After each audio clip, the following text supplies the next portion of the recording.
We have Professor Vali Nasr. Professor Vali Nasr is at the Johns Hopkins University School of Advanced International Studies, an author of several books about Iran.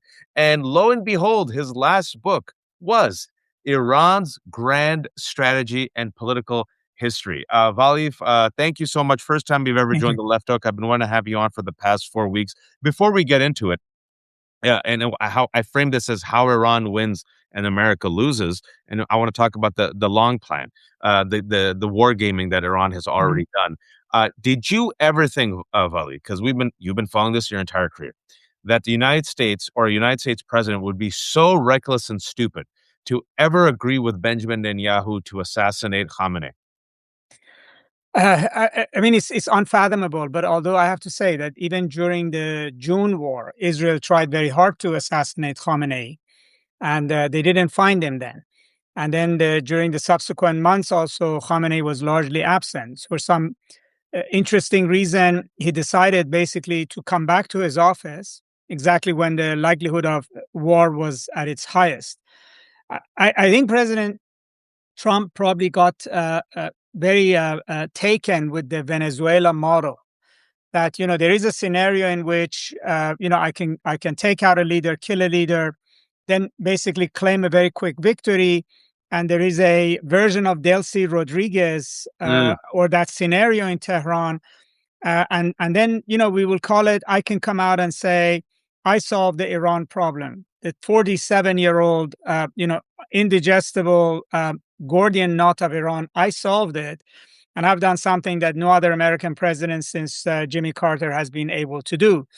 And I think that basically led him to the idea that killing Khamenei is a good idea, because probably he was sold on the idea that Khamenei is the only obstacle to the to Islamic Republic changing itself completely.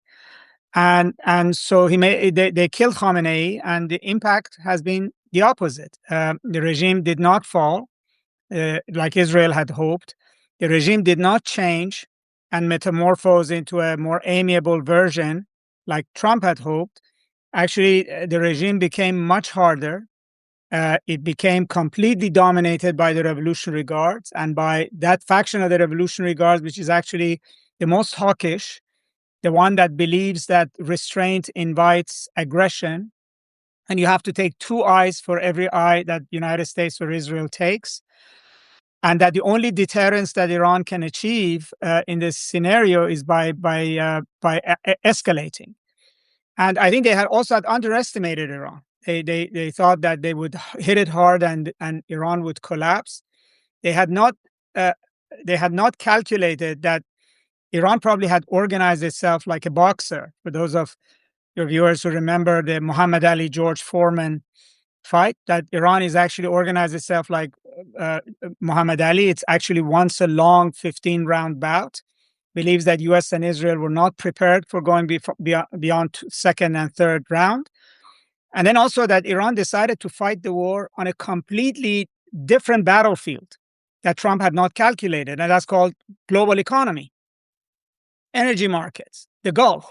And it was very clear that U.S. had made no preparations, not only for the war being more than 3-4 days, but actually that Iran would be able to so successfully open a whole new front where it actually can has escalation capability.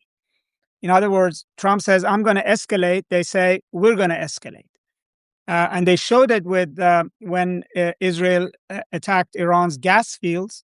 They immediately attacked Qatar's gas fields, yep. irrespective of the fact that they had had good relations with Qatar. They were basically making a point. In other words, in the Gulf, in this war on the global economy, you are not capable of preventing us from escalating. And so you don't have leverage. And I would say, like, now we're 28 days, 29 days into the war. President Trump most likely is going to move to a next phase of the war, which is ground invasion, occupation of territory. But during these 28 days, it is Iran that has been building leverage and strategic advantage, not the US. And the strategy that the President Trump went in with has basically failed. And he essentially is struggling to find how does he end this war, and he's trying to escalate his way out of it. He's digging up, literally He's as of digging up, today, he's exactly. digging up. And I want to quote what Donald Trump said when on today he's ratcheting up pressure on Iran after the negotiations that he promised are very close have clearly failed because Iran says, nah. Iran literally kept saying for the past week, nah, no negotiation. He goes, we're talking to Iran. He goes, no, you're not. 15-point peace plan introduced by Pakistan, not interested. And so he warned them today, quote, we'll just keep blowing them away.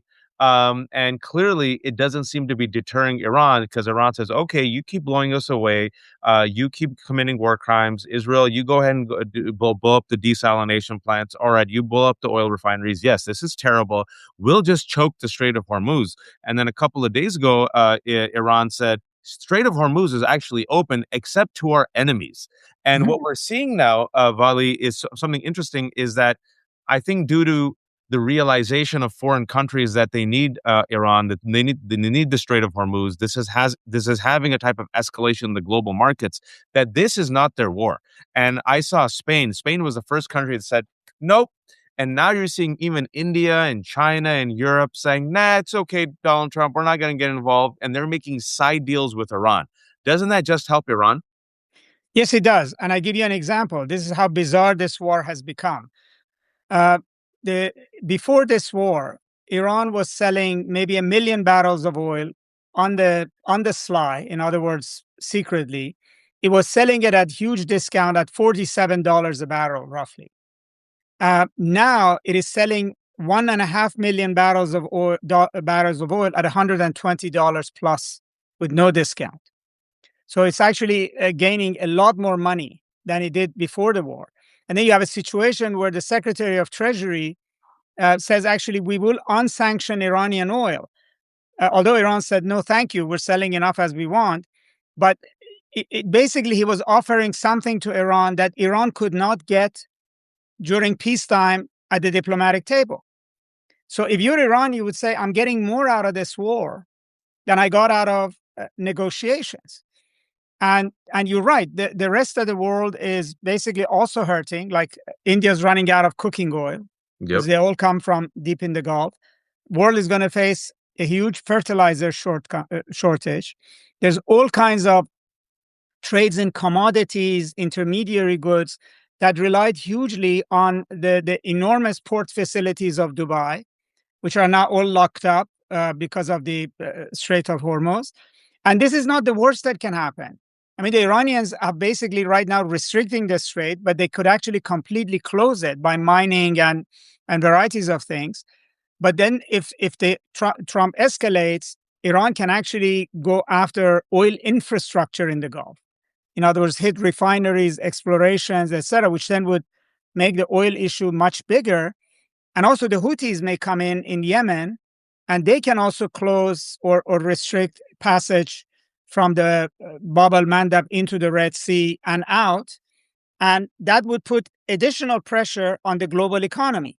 And the longer this goes on, the more we're going to have inflation and recession across a wide area of the world. And Donald Trump, all he can do is to threaten more bombing, but it's kind of like threatening Iran with more sanctions, and it never worked. It, So he could threaten him with bombing. If it doesn't work, then he has to basically begin thinking about escalating on the ground. So first is, I'm going to take this island, and then what? If that doesn't work, or there are more U.S. casualties, or Iran does something bigger in retaliation, then the U.S. is being put in a position of having to escalate even further. So, he's in a dilemma that, you would say Lyndon B. Johnson and then Nixon had in Vietnam. In other words, you can keep escalating. And like Nixon, he's now trying to escalate his way out of the war. I mean, they were negotiating in Geneva during Nixon era while they were also bombing North Vietnam. And in the end, they couldn't break North Vietnam's back. It was the US that left Saigon at some point. It's the same was happened with the Taliban. And I think the Iraq, entire ISIS. ISIS, I mean, the entire theory that Trump has about winning here is going to basically get him deeper and deeper. And it doesn't matter what he says verbally. They love me. They gave me 8 boatloads of oil as a gift with Pakistani flags. I mean, the more he says these things, the more it's obvious that he's trying to put the best face on what looks like a strategy that has come undone during the past 28 days. I don't think there was a strategy, Vali. There was no exit strategy, clearly. There was no entry strategy. He didn't even sell the Mhm. war. He didn't win over our allies. He didn't win over the American public. And he came in, did this lie about an imminent threat. There was no imminent threat. Then Marco Rubio, a week later, backtracks and says, actually, Israel said it was going to attack. So we did a preventive, proactive attack. And then he's like, well, regime change. Then he said, okay, no regime change. Then he said, no ground troops. Then he said, ground troops. Then he said, okay, well, or let's just get an off ramp. And now he's like, no, we're going to blow it up. So clearly, the world's most incompetent people, I think you're right, based on all the reporting we've seen from Reuters, Bloomberg, New York Times, and Washington Post, is that the people who had his ear, this is according to the latest reporting, the final conversation was Netanyahu. And Netanyahu said, you and me will take credit for killing Khamenei, we'll be heroes. And then Donald Trump thought, based off the war rush he got in Venezuela, he thought, oh, Iran will just be like Venezuela. And folks, I want you all just to remember, because I know there's a lot of information. He was already bragging about Cuba. So he thought, oh, Yeah. Venezuela, Iran, Cuba, bombs, bombs, bombs. And there was Lindsey Graham in his ear, and Pete Hegseth in his ear, and Christian nationalists in his ear, and Netanyahu in his ear. And they said, you're the boss, you're the man, you can do it. No entry strategy, no exit Mhm. strategy. Now we're stuck. I want to talk about some of these Mhm. allies or some of these other partners. Mhm. Israel's long game in this. Well, uh, uh, Israel has viewed Iran for a long time, right or wrong, as its main enemy, main nemesis in the Middle East. I mean, for a while now, the Arab world is not a threat to Israel. The only forces in the Arab world that are a threat to Israel are non-state actors, which Iran backed. Otherwise, Arab governments, it's been a while that they don't threaten Israel. They're not a factor in the Palestinian issue. There's a lot of talking. Egypt and Jordan have peace treaties. Iraq and Syria are a mess. And the Saudis and the Gulf don't have military threat to Israel. And in fact, we're making deals with Israel. The only country here which was basically a thorn in Israel's side for a long period of time was Iran. And after October 7, especially after Israel got a victory against Hezbollah with the decapitation of its leader and the pager bombing, etc., Israel saw an opportunity to finish off Iran. The Islamic Republic looked exposed, looked weakened. Its guys were defenseless. Let's go after it. So he went after it in June of 2025, and it didn't achieve its goals in that war. Iran was battered, but was still standing. The regime didn't fall. There was no popular rebellion. And in fact, Iran's missiles shocked Israel. So it was not, Netanyahu decided we need to go back. We need to finish him off. Now, what does finishing off means? At the least, it means that the Islamic Republic has to go. Now, whether it goes to complete chaos in Iran, that's not Israel's concern. But what Israel, and if there's a new regime in Iran, Israel wants it to be like the Syrian regime today. In Mm. other words, no military capability, no ability to project power, potentially fighting internally against different divisions, ethnic groups, etc. And Israel's goal is really to take Iran out as a player in the Middle East, not just the Islamic Republic, but a country that is multiple times larger than Israel, has imperial ambitions, even under a different kind of a regime, could still be a a, uh, a menace. And if you take Iran out of the picture, then Israel has a much easier way of asserting hegemony over the region. In other words, create a political order in the region that is dictated by Israel. And so Israel has much more expansive ambitions in Iran. It didn't just want what it didn't want. It doesn't want a Delcy Rodriguez, because the Delcy Rodriguez scenario means the Islamic Republic survives, the machinery survives, the Revolutionary Guard is there. They didn't want Larijani. That's why they killed him. They killed him. They don't want Ghalibaf. In fact, the Iranians say the only reason the Americans are asking to meet Ghalibaf is to smoke him out and kill him, Mm. so that Israel can kill him. One reason they don't want the talks is because they don't even trust that the talks are real, and another leader doesn't get killed. So what is this Israel is after is something much bigger.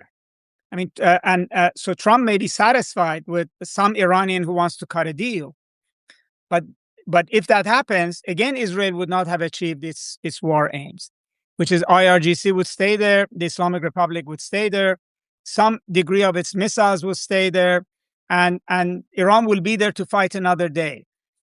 So I think at some point also when Trump keeps talking about I'm ready to talk to Iran, what we're not asking is, are you bringing Israel along? How are you going to manage Israel?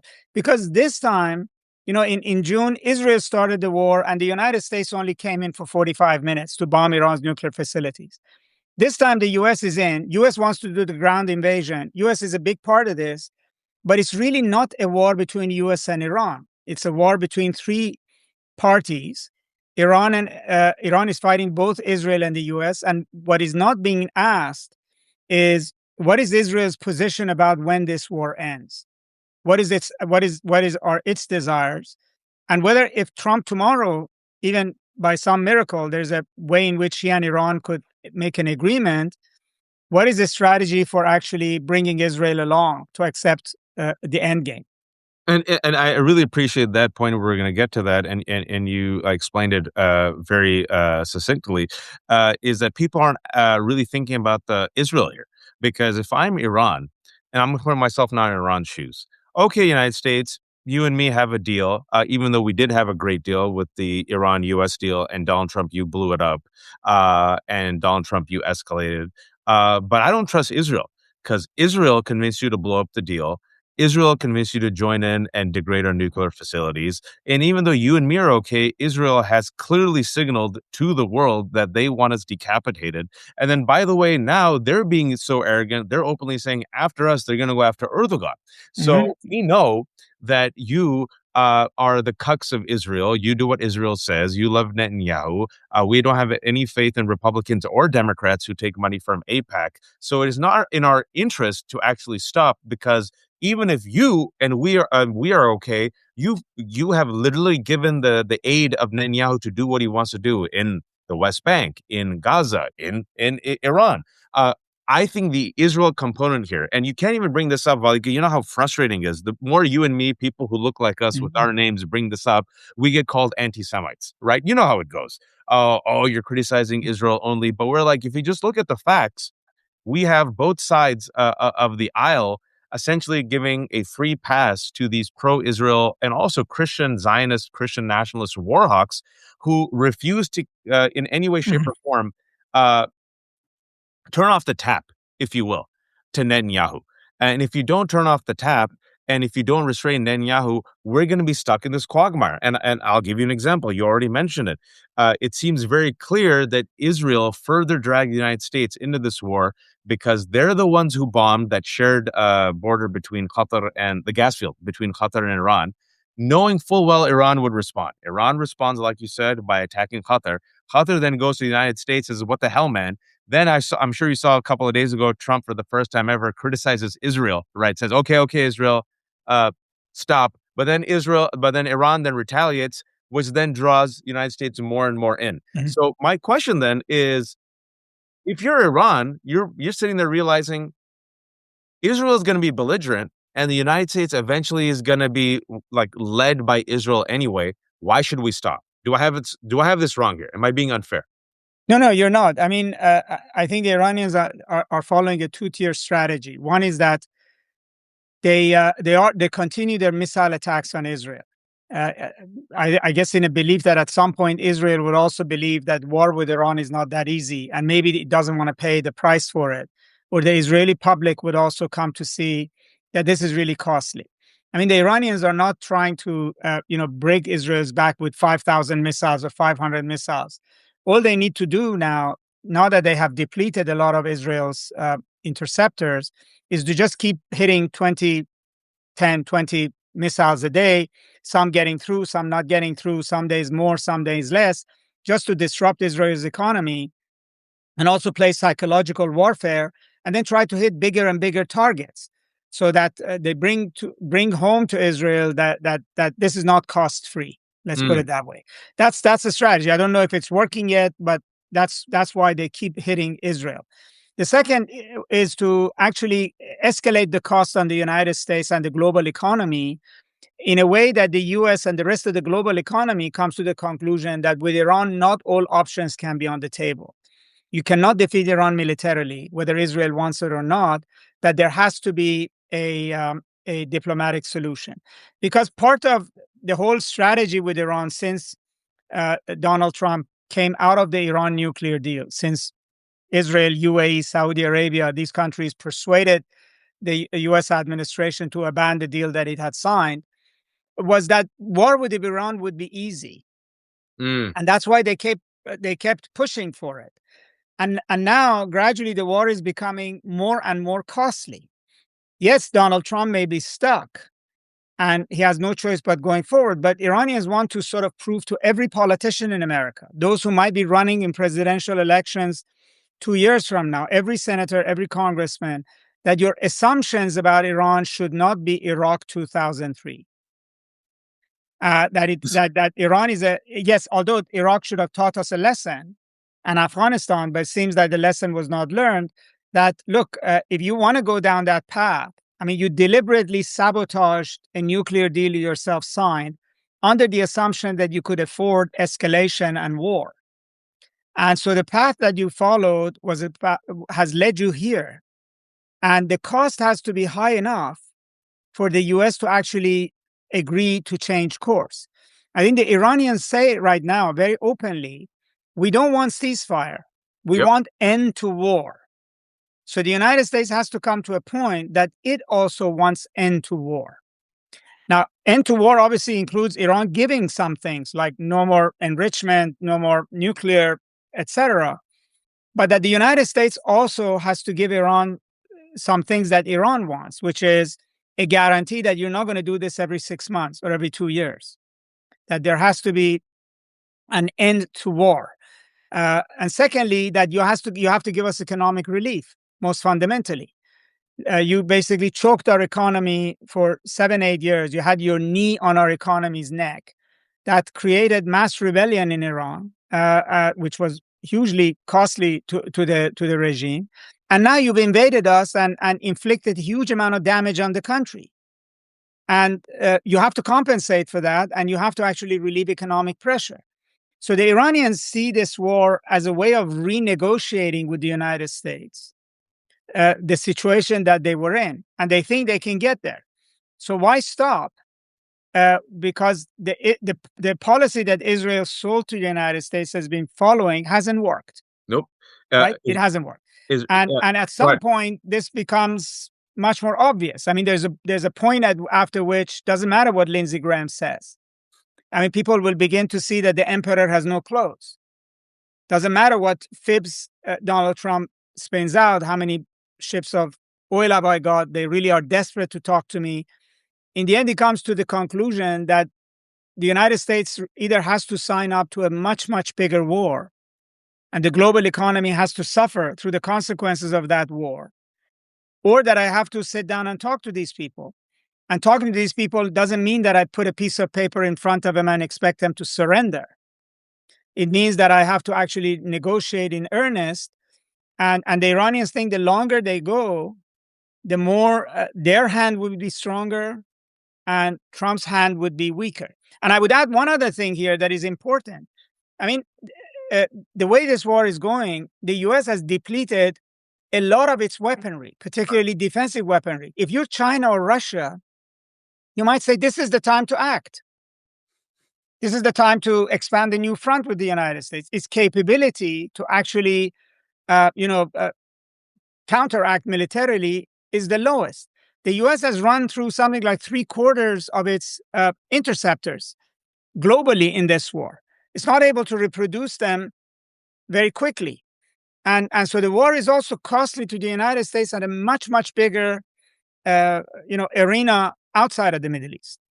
A lot there, Vali, a wealth of knowledge. I've been saying, I remember on the day this happened, I was just planning it out. I'm like, if I'm Iran, what I would do, and the word that I used was gouge. I would gouge Israel and the United States and our Sunni allies. Gouge, gouge, gouge. It reminded me of what Osama bin Laden his strategy, even though Osama bin Laden and Al Qaeda were the ones who were responsible for the terrorist attacks on 9/11. They were proactive. But his strategy was this will create retaliation and blowback, and the United States will overstretch and overreach, and we'll just engage in a death by 1,000 cuts. I believe that was a strategy, right? Cut here, cut there, cut here, cut there, bleed here, bleed there, add it up day after day, week after week, month after month. We'll bleed, we'll take it, but we don't think you have the appetite to bleed. We'll take the hits. We don't think you have the appetite to take the hits. How long are you willing to tolerate this, economy? How long are you willing to tolerate oil shortages? How long are Americans willing to tolerate more and more dead and wounded American soldiers coming home? How long are your Sunni allies Mhm. willing to tolerate insecurity? How long are Israelis willing to tolerate being stuck in bomb shelters and their economy being messed up and their flights being grounded? Okay, we know you'll come and kill us. There'll be war crimes. So many of our civilians will die. But much like Vietnam and Iraq, we'll take it. We'll take it, but we'll gouge you. And we'll keep gouging you to teach you a lesson and to make sure that you don't do this again. So it seems like that's what Iran is literally doing over the past 4 weeks. It seems that was their long term plan. It was, dare I say, even though reckless in the sense that so many civilians are going to die, it's very smart, right? You're going to get stuck in a quagmire. And oh, yeah, by the way, like you mentioned, we also have this thing called the Strait of Hormuz. So we're going to engage in economic warfare. And thank God, Vali, so far, we haven't seen the type of retaliation in the sense of asymmetrical terrorist warfare. I fear that as the war continues, and the more and more idiots like Lindsey Graham say religious war, and the more and more idiots like Andy Ogles and Randy Fine mock Muslims, then it becomes a religious war, and then you have fodder for religious extremist groups and propaganda and recruitment, Mhm. and then basically any American, any Jew, any Muslim around the world is a target, right? So people still haven't talked about that dynamic of the war that will inevitably, I think, arise because that's what happened last time. So inshallah, there's an off ramp there. But Iran seems to be winning with the gouging. And specifically, what the United States didn't really take into account is that it doesn't have to gouge the United States. It could gouge our allies. So we have Bahrain, we have Qatar, we have Kuwait, we have Saudi Arabia, and we have U.S. bases. I want to ask you about these Sunni allies. We know Saudi Arabia, for example, no fan of Iran. Reporting says that MBS tacitly gave the thumbs up to remove Khamenei. This seems to be a massive mistake by Saudi Arabia and UAE and Qatar as well. They thought that Iran would go quietly, and now they are screwed. And I don't think, UAE, from my family and friends who live there and do business there, they're saying that UAE is not going to be the same for at least 5 to 10 years as a result of this.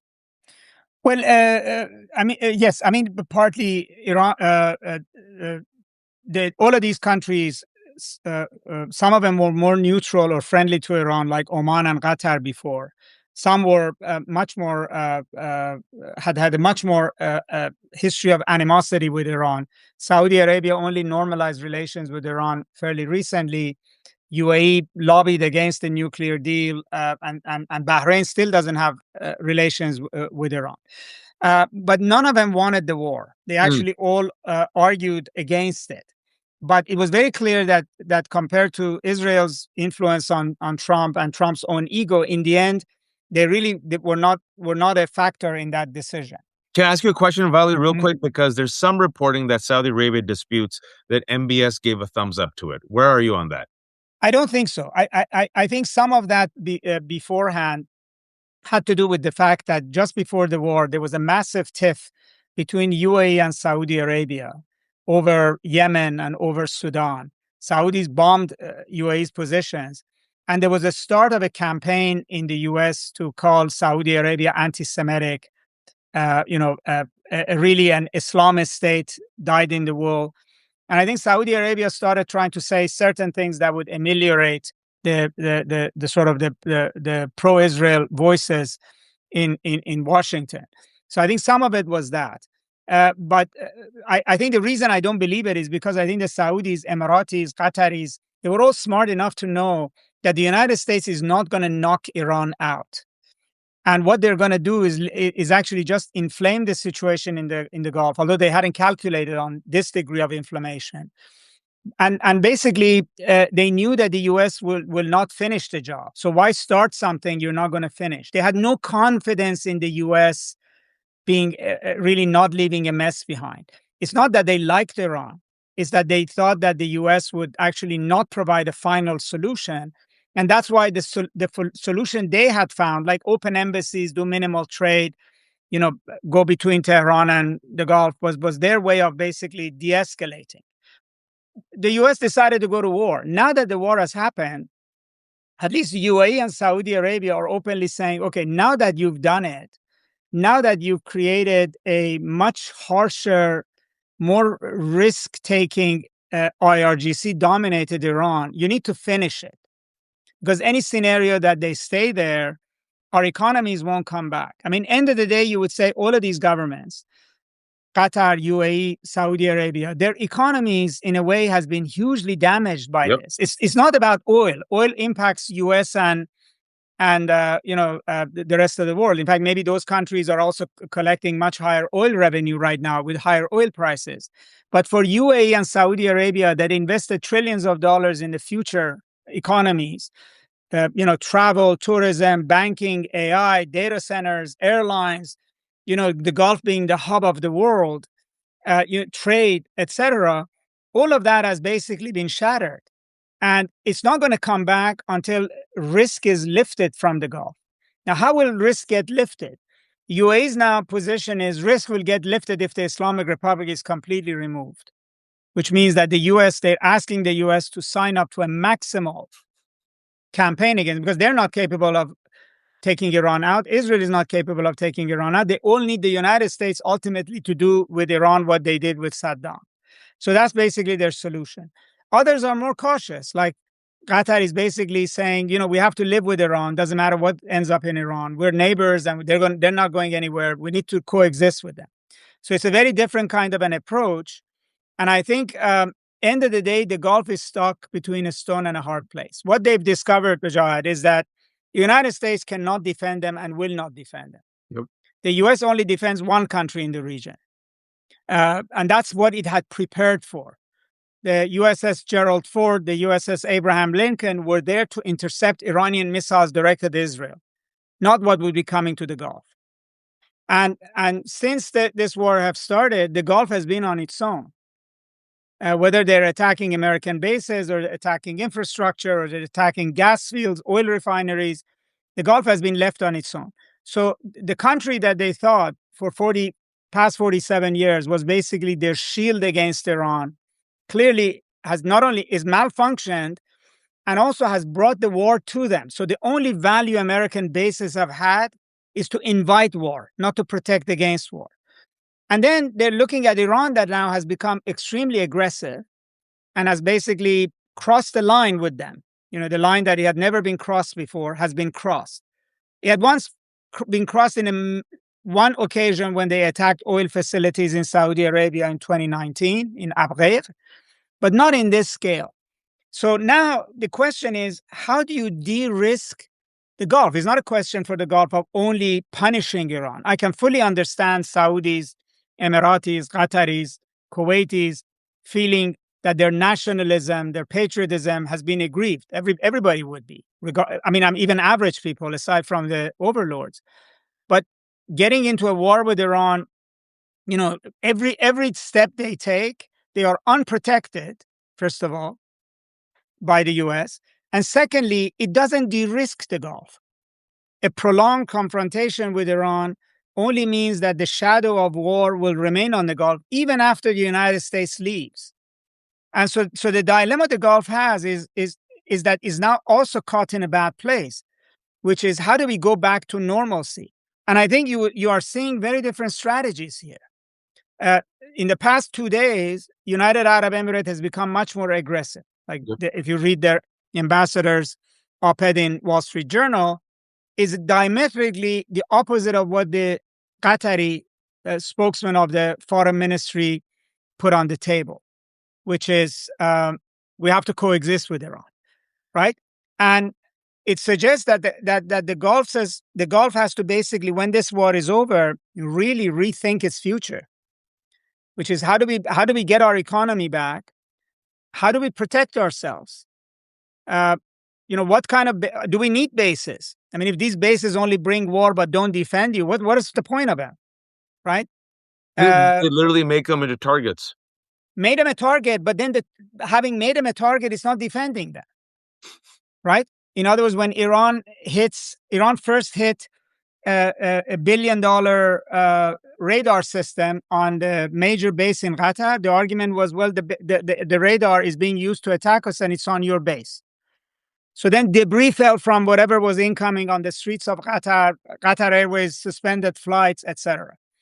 Then, in retaliation for the Israeli hit on their gas fields, they hit the gas fields in Qatar. And in none of these occasions was the United States actually able to protect them. Yep. Right? So when the war finishes, they will have to do some really serious thinking about how do you bring peace and security back to the Gulf.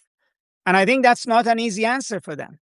So, what's happened in this war, Vijahad, when we sort of step back from looking at the trees right now, the shape of the forest has changed. The Yep. Middle East has completely changed. If Iran disappears, it's a huge change for the Middle East. If Iran survives and the United States has to make a deal with it after a ground invasion, before a ground invasion, the security structure of the Middle East will also change, because then Israel would have failed to defeat Iran. It has to live with whatever is left. The Gulf will have to live with whatever is left. The idea that the Gulf is kind of like this splendid, beautiful villa in the middle of a really rough jungle, but there's a suspension of disbelief. When you're in the Gulf, you're not in the Middle East. It's somehow has nothing to do with war happening all over it. That has also been shattered. And so everything about the Middle East has fundamentally changed with this war. And Donald Trump has no theory. I mean, he has no theory of actually how you stop the fighting, but he has no theory of what's the day after like, right? I mean, that's actually even equally problematic issue, particularly for these Sunni Arab countries, saying, okay, you couldn't manage the war. You started a war you can't end. We really want you to bring this to a closure, a satisfactory closure. But then, Mr. Trump, what's your theory of the day after? How's the Middle East going to function the day after? And there isn't one. And that was fantastic, Wally, and I appreciate you being so clear and connecting the dots for so many people. There's a reason why he's written several books, folks, and he's a professor at Johns Hopkins University. He spent his life thinking about these issues. Speaking about how America loses, I've been thinking about this as well. And based upon your analysis, it seems like a complete reordering of the post-World War II era. And it seems that the winners, dare I say winners, I want to put them in quotation marks because I don't want to say that there's any winners during war crimes and such death and devastation. America clearly isn't the winner. America is going to be more isolated. America is going to be weaker. America is going to have less national security. America is going to be less trusted by our allies, like you just mentioned, our Sunni allies. Like, what's the point? You literally did not help us. We have no Iron Dome. Israel has the Iron Dome. We suffered and were screwed because of our alliance and partnership with you, and you still didn't help us out. Israel, I think, will be stuck in a perpetual war. And the type of Israeli leadership right now wants a permanent insecurity for their region, for permanent security for itself. So they think they're winning in the short run, but in the long term, I think it's devastating for Israel. They still haven't realized it yet. If anything, our allies will say, well, let's go to a more reliable partner, someone who can actually be trusted. And then that leaves an opening for both China and Russia. Yes, absolutely. I think the Chinese are and the Russians are big winners right now by virtue of what's happened. You have a moment in which the United States under Donald Trump imagined itself as the uber power. It can bully Europe, it can demand Greenland, it can get everything. And every world leader, literally, save for Khamenei, was bend the knee and was willing to kiss the ring as a way of managing him. And now it has basically ended up in an imperial overreach. In other words, the way it looks, and America loses in this war because it was expected to win and win easily. If the world's greatest superpower is not able to get its way easily, then by definition, its power is not what people believed. Right? I mean, Donald Trump has brought the United States very close to that kind of a scenario. So that already is good for China. It's a humbling moment, if you were to say. Right. And the more Donald Trump is struggling to deal with a bunch of Revolutionary Guard commanders in a country that is supposed to have been a cakewalk for the U.S., suggests that that the U.S.'s power is not what it was.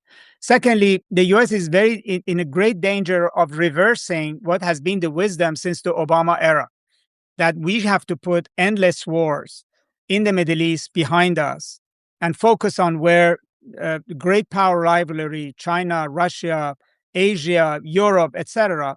And here we are.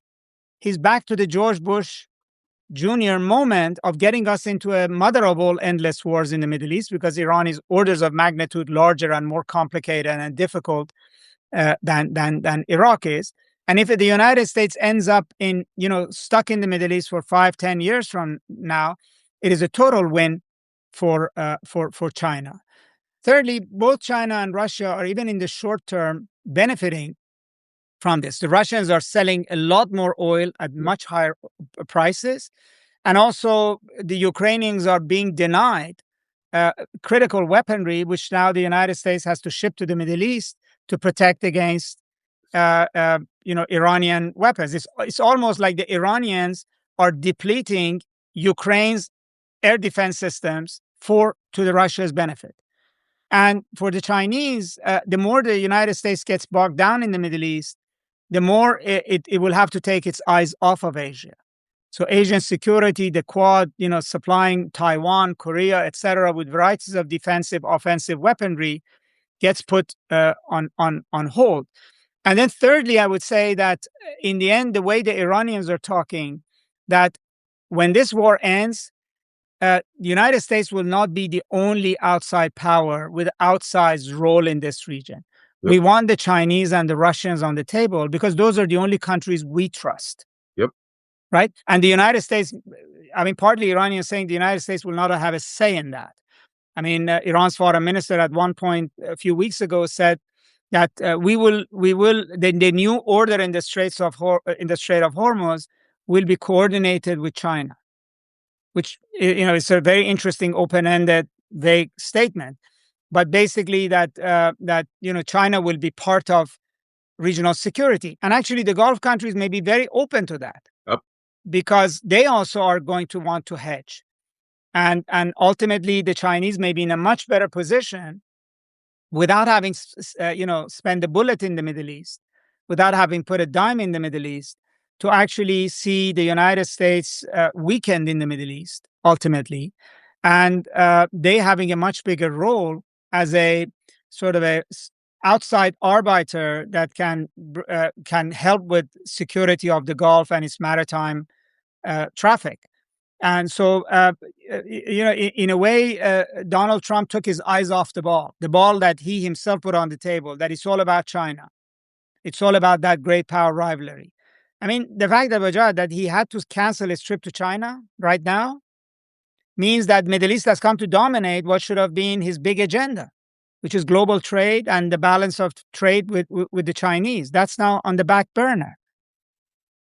And he's messed it up. And this was, folks, before he did this folly, this illegal and unnecessary and self-damaging war with Iran. He also had the trade war, which already further weakened and isolated the United States of America. So it's a back-to-back hits. It's the murder-suicide of America. And what I said was, if I'm China and I'm Russia, I'm sitting back, I'm smoking a cigar, I'm seeing America literally destroy itself, and then I'm going to just reap the rewards. And furthermore, if I'm China and Russia, why not saber rattle a little bit? Why not be the raptor testing the fence around Taiwan?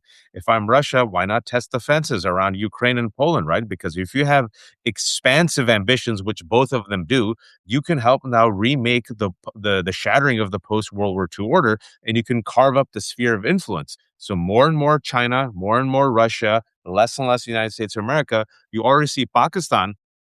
I wanted to ask you about Pakistan. China, folks, if you haven't followed, has been making billions of dollars of investment in Pakistan, also in Africa.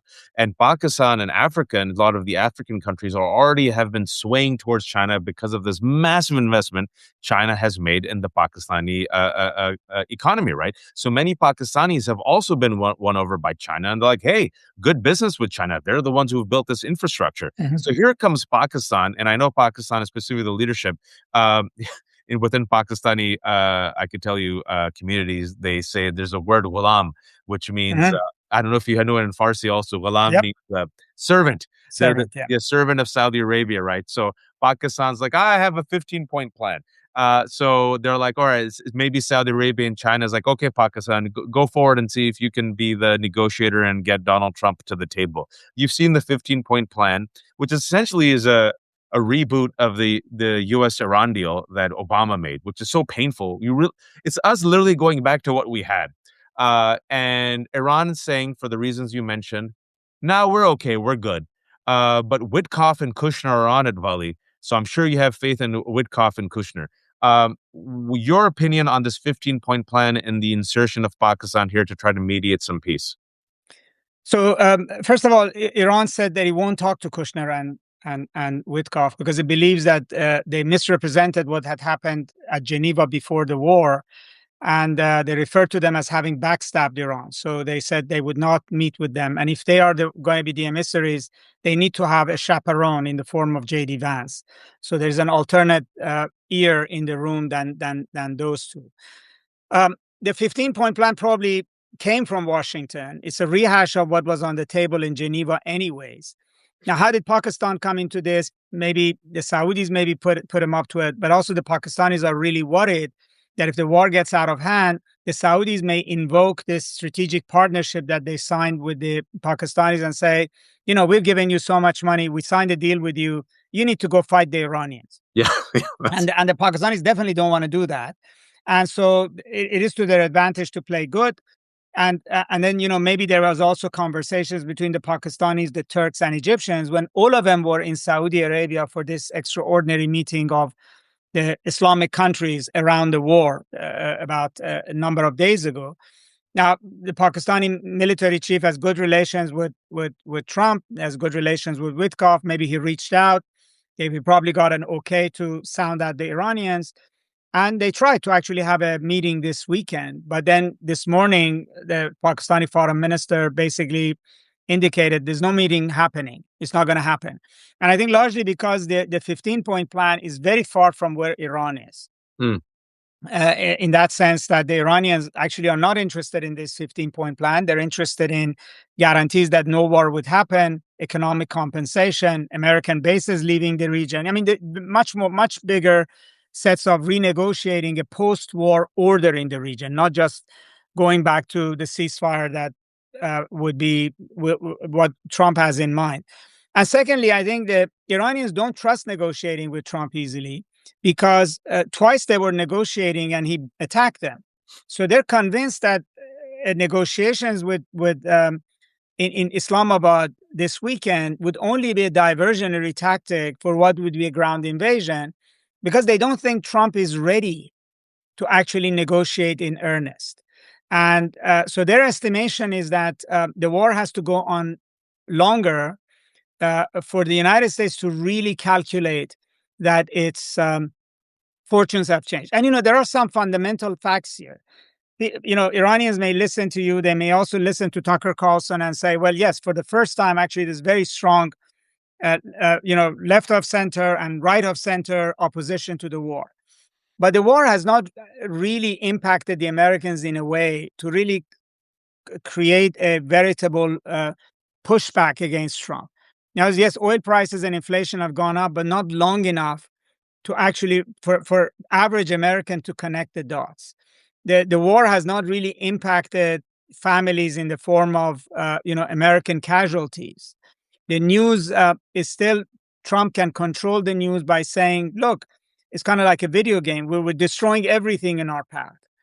But there's not images or pictures of those setbacks. So the Iranians think the war has not really impacted deep in America, and they're not going to get a change in Trump's attitude before the war begins to bite a lot harder in Europe and Asia in the form of inflation and recession, in the Gulf in terms of economic costs of the Gulf, and in the United States in terms of prices at the gas pump, inflation, American casualties.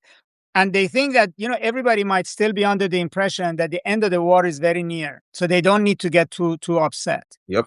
But if the Iranians can show that the end of the war is not near, and the cost can keep going up, and then gradually the mood will change. And then it's only then that Trump will get serious about talking. And that's why I'm so afraid, because it's in Iran's best interest to keep it going for 4 to 5 to 6 months deep into the summer, and not, if not beyond, to keep gouging, gouge, bleed, bleed, bleed, and to ensure that Americans remember the pain of the folly. And if God forbid there is a ground invasion, and yesterday, folks, 2,000 paratroopers were sent, that means dead U.S. bodies. Iran is a country of 90 million, folks, 90 million. It isn't just like Iraq. And even with Iraq, if we remember, folks, many thousands of U.S. soldiers died. And what's worse, even now, Vali, I'm sure you've read the reporting that many of the troops that are being sent, the reporting says that they're like, this is a pointless war. Why are we going? And then Huffington Post had them quoted, why are we dying for Israel? And usually, in our lifetime, anytime the United States bombs Middle Eastern and Muslim countries, the initial approval rating of that war is what, 90%?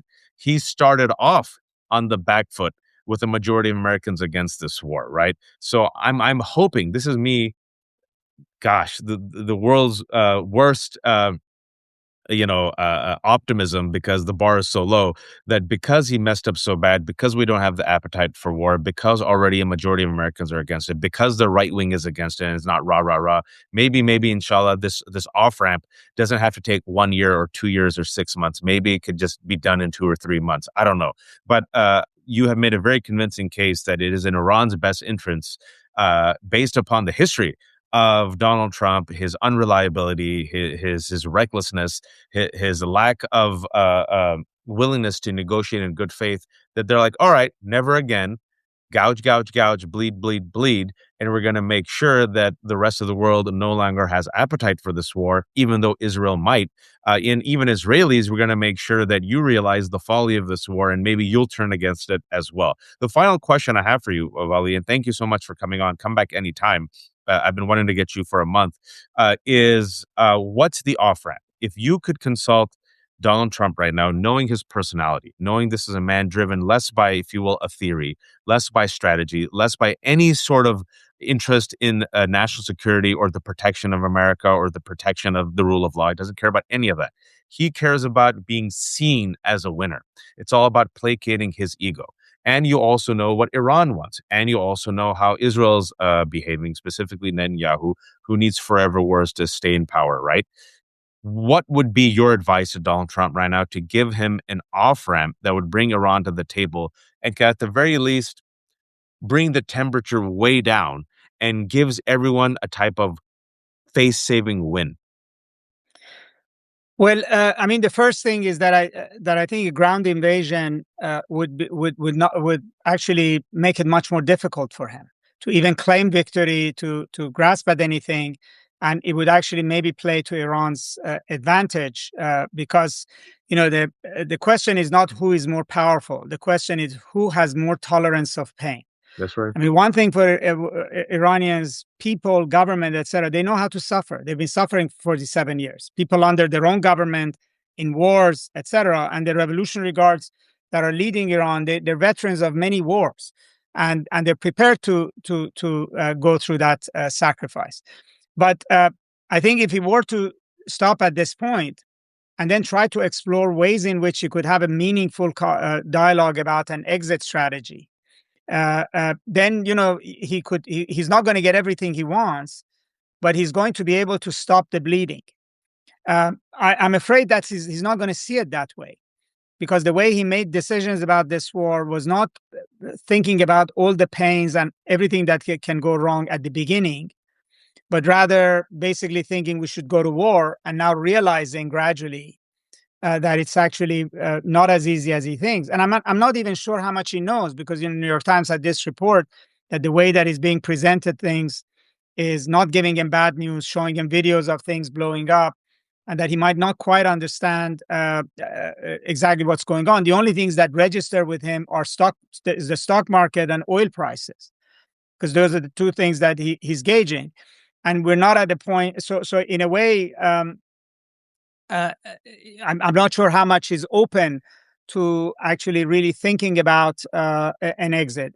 He's a chameleon in a way. So when he makes a decision that he wants out, he's going to find a way to declare victory and say, I'm coming out.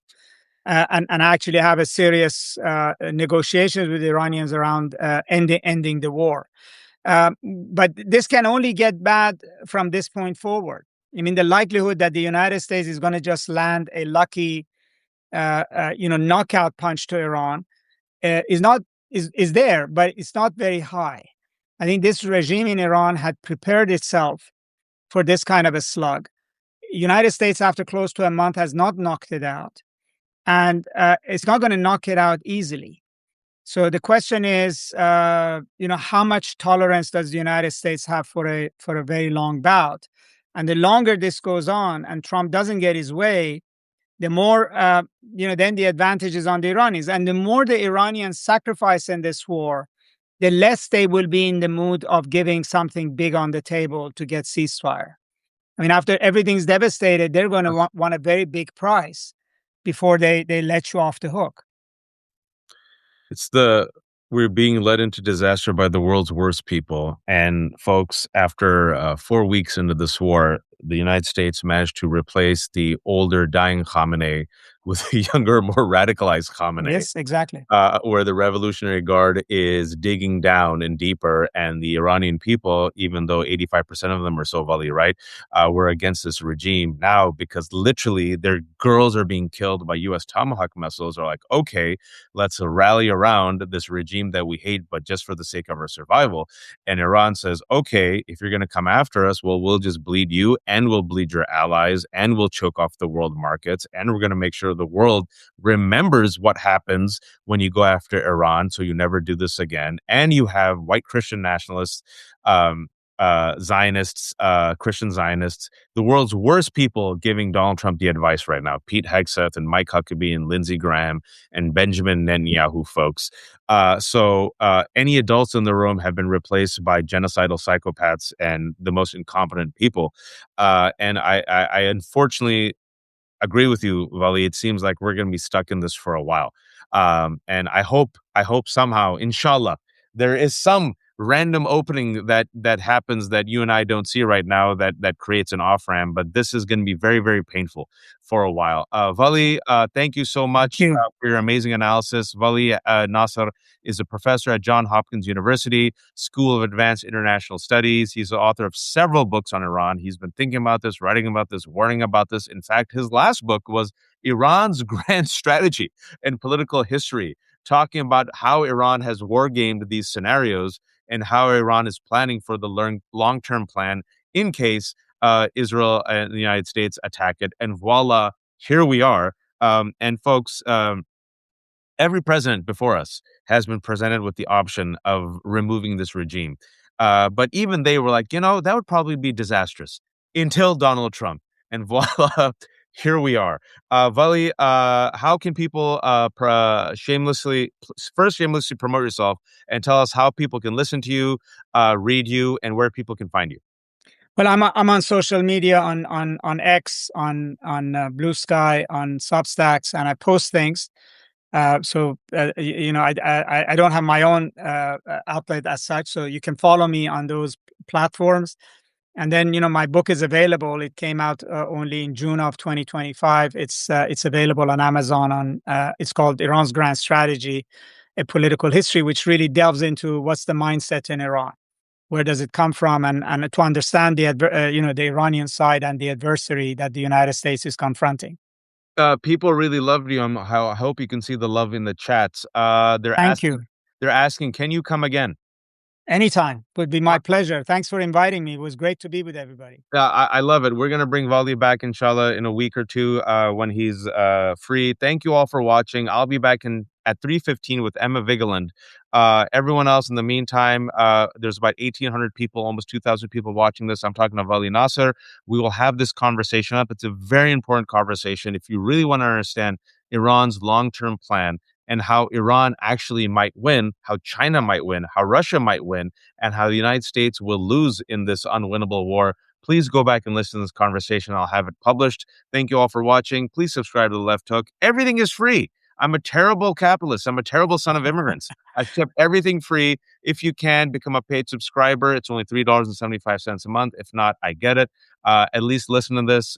It's free information, and spread the good news. Everyone else, be kind, be informed, and please, oh, please don't be a fascist. Vali, come back, please. Thank you. Thanks for having me. Thank you, brother. Take care. Right.